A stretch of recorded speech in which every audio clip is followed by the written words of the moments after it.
Je pense que d'abord, le président de la République n'était pas là pendant les émeutes. Je rappelle quand même qu'il était très loin et qu'il n'a pris aucune position à ce moment-là, alors que la France flambait de partout. Il était où ? Il était à l'étranger. C'est facile à retrouver. C'est son travail aussi, d'être à l'étranger. Hein. Ben non, mais c'est son travail, quand il y a des émeutes comme ça, peut-être de prendre position et de faire des interventions et des prises de parole qui étaient celles que tout le monde attendait à ce moment-là, notamment les écoles qui avaient été brûlées, notamment les bibliothèques qui avaient été brûlées, etc. Par ailleurs, dans le discours du président de la République, moi, ce qui m'a particulièrement, choquée, c'est qu'on sent un aveu d'échec et une impuissance. Vous dites qu'il n'y a pas de solution. Bien sûr que si, il y a des solutions. Heureusement, je voudrais juste finir, s'il vous plaît. Parce que moi, je ne vous ai pas interrompu. C'est quand même simple de pouvoir. On vous écoute. Je n'ai pas dit qu'il n'y en avait pas. Si, vous n'avez dit qu'il n'y a pas de solution. Non, j'ai demandé quelle solution il y avait. Alors, a priori, effectivement, pour le ministre... Pour le président de la République, il n'y a pas de solution, puisque la faute est en gros aux familles. D'ailleurs, il y a une stigmatisation que moi je trouve particulièrement indécente sur les familles monoparentales. Il y a beaucoup de femmes qui élèvent seules leurs enfants, et je vous assure qu'ils ne vont pas casser des magasins, ils ne vont pas piller des magasins. Je veux dire, donc ça, je trouve également que c'était particulièrement déplacé pour toutes les femmes qui travaillent, qui élèvent seules des enfants, si vous voulez, et qui font en sorte que ces enfants soient à l'école, suivent à l'école, parce que c'est le seul moyen qu'ils s'en sortent, eux. Donc, de ce point de vue-là, j'ai trouvé ça très déplacé. Après, moi, je continue à croire que l'éducation nationale, notamment l'école publique, a un rôle à jouer. Pour ça, il faut qu'elle se redresse, il faut qu'on renverse la table et qu'on en revienne à ce qu'était une école qui donnait la possibilité à des enfants de toutes origines de s'émanciper. Eh bien, c'est le cœur du débat. L'apprentissage. On y arrive, c'est le cœur. Mais c'est très intéressant, il y a des sensibilités différentes. On va rester dans le domaine de l'école. Sophie Audugé, j'aimerais qu'on parle de ce qui se passe autour de Stanislas. La ville de Paris a décidé de suspendre les subventions, c'est une suspension, versée à l'établissement privé Stanislas en attendant d'en savoir plus sur un rapport administratif autour de l'enseignement prodigué dans cet établissement. Alors, deux possibilités. Soit c'est une attaque de l'excellence, parce que c'est ce que représente cet établissement, ou alors il faut quand même s'interroger sur l'enseignement qui ne respecterait pas, selon les premières pistes de ce rapport, le caractère facultatif, notamment de l'instruction religieuse. Vous connaissez bien cet établissement, vous en avez parlé ici même. Oui. Écoutez, je le connais parce que je m'intéresse à la question éducative et donc j'essaye d'avoir une vue assez large des enjeux. Je dirais que ce qui me semble vraiment important de dire avant de rentrer dans le sujet véritablement du rapport sur l'établissement Stanislas, c'est que il y a eu une enquête qui a été demandée par Pape Ndiaye suite à des articles de dénonciation et d'accusation, et maintenant de Mediapart et de l'Express. C'est pas neutre, c'est-à-dire que là encore, on est dans une utilisation de l'appareil d'État au service d'une cause politique portée par des médias qui sont très orientés politiquement.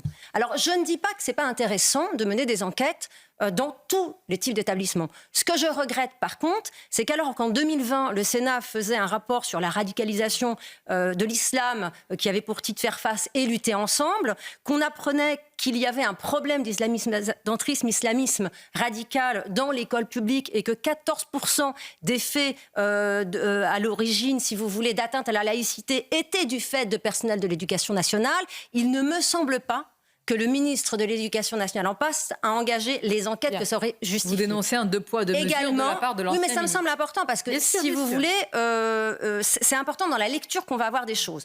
Nous-mêmes, on a dénoncé des dérives sur l'éducation à la sexualité menées dans des établissements, notamment des écoles publiques, qui étaient contraires à la circulaire en la matière, qui impose effectivement ne pas aborder les questions de sexualité en primaire, et ce n'est pas respecté. On a envoyé plusieurs courriers, aucune enquête n'a été diligentée. C'est important de le savoir.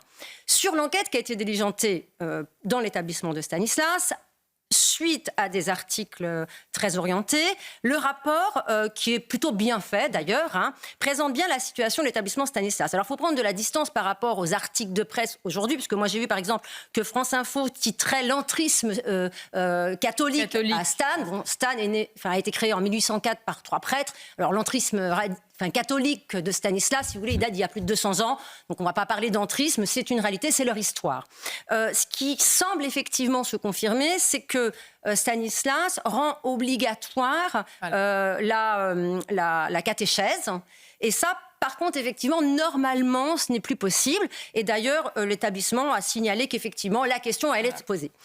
Également, ce qui est pointé du doigt dans ce rapport, c'est des propos tenus par des personnes qui assurent la catéchèse, qui ne seraient pas conformes à un certain nombre d'exigences qui sont celles, notamment sur le respect de la liberté de conscience, qui sont également sur le respect et le fait d'informer clairement que l'homosexualité n'est pas un choix, mais un droit, et donc on n'a pas à le discuter. Donc ça, c'est des sujets qui sont extrêmement intéressants. Et effectivement, l'établissement devra rendre compte d'être conforme à cela. Mais l'établissement a déjà dit que effectivement, des propos avaient été tenus et que les personnels, normalement, avaient déjà été licenciés. Qu'est-ce qui est également mis en information, je crois que c'est important de le dire, c'est qu'il y a eu un déficit de communication et d'information dans l'établissement qui a fait que ces personnes et ces propos ont été tenus dans la durée avant que l'établissement réagisse. Et là-dessus, je voudrais dire que sur des sujets similaires, dans d'autres établissements en France, que ce soit des établissements privés ou des établissements publics, c'est également le cas. Et c'est important. Oui, mais c'est très important. Merci d'abord de cet exposé, Sophie Audugé. Écoutez, en fait, nous, chez SOS Éducation, on croit évidemment en l'école publique. C'est d'ailleurs pour ça qu'on travaille et qu'on la défend. Moi aussi, je suis un pur produit de l'école publique, d'une toute petite bourgade du fin fond de la France.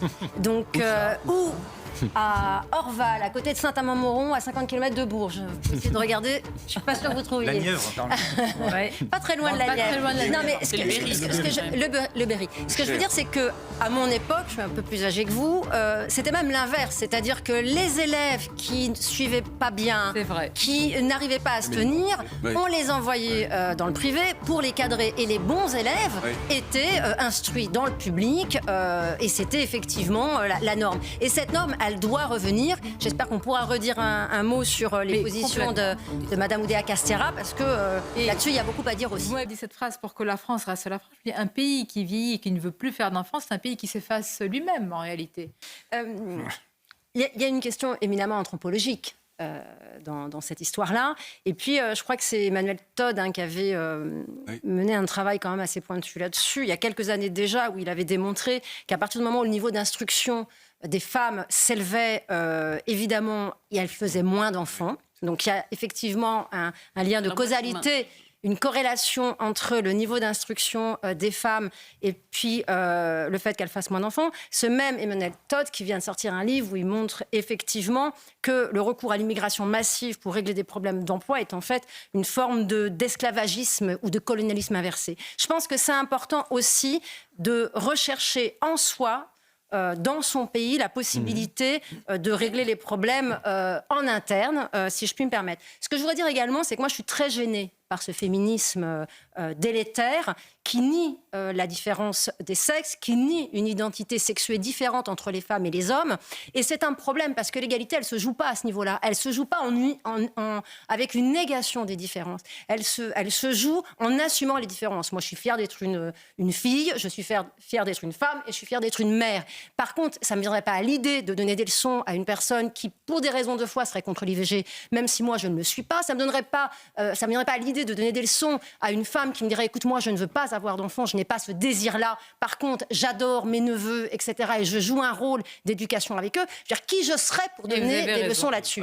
Par contre, là où ça me dérange, c'est quand on me limite à un utérus. Là, je dis non, je ne suis pas d'accord. Je veux dire, je suis une femme et c'est un peu plus que ça.